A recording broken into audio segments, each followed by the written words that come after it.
Now on the Rational National, drugs, drugs, drugs. Illegal ones are good, legal ones are bad. Drugs, drugs, drugs. Don't ask your mom, don't ask your dad. Drugs, drugs, drugs. Which are good, which are bad. Drugs, drugs, drugs. Ask your mom or ask your dad. You have to understand, if it bleeds, it leads.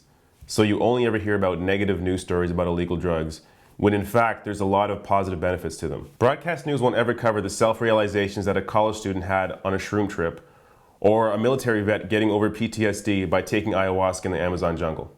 And whenever a drug story is positive, the anchors can't help making 1,000 different puns. Attempt to legalize pot goes up in smoke. Drought leaves marijuana growers high and dry. New weed laws are half-baked. So if I make a stupid drug joke during this segment, I'm gonna play this sound. Oh no!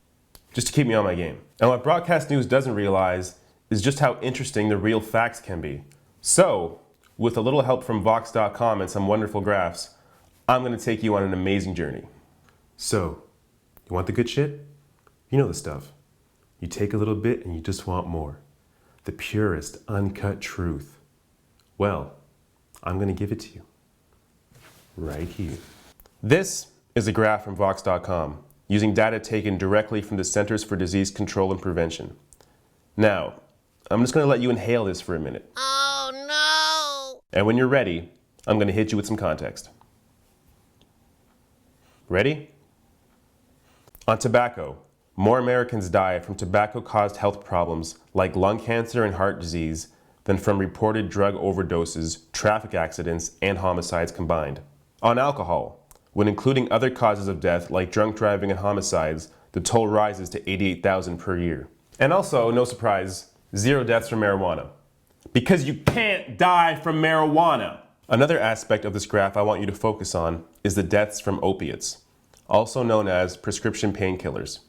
Painkiller overdoses stem largely from overprescription by unaware doctors who have only been taught the way to deal with pain is to reduce the symptom rather than the underlying issue, be it depression, anxiety, PTSD, or a host of other illnesses that opiates are often overprescribed for.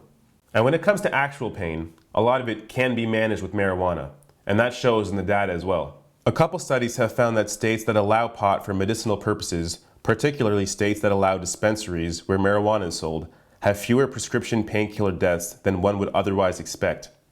Now, this is just a very high-level view of this. I could actually take an hour on any one of these drugs and discuss it in more detail, but I would need to pop a pill, light a cigarette, and take a drink. Oh no! To get through it. Now, how about we take a look at this from another angle? Crime. The war on drugs has been a complete and utter failure, and the fact that governments are taking longer to change their laws on this than I take to change my bong water is a serious issue. This graph from Information is Beautiful, which looks a hell of a lot like the Vox graph, and I can only assume that Vox poached this person who made it, shows the most lucrative crops per square kilometer. Interestingly enough, the 3 largest crops produce illegal drugs. This from Vox. Much of this high value is caused by the war on drugs. Prices are increased to reflect the difficulty of shipping drugs from Latin America to major markets in the US and rest of the world, since entire harvests can be lost at the hands of drug-busting government officials or rival criminal organizations. This inflated cost actually encourages criminal organizations to get into the business of drugs. They might lose some of their product along the supply chain, but any product that makes it through is immensely profitable. Here we go. Shake it, shake, shake it, shake it. Now, a lot of you are stuck in this world of negative drug stories because that's all you've been fed by the media for years.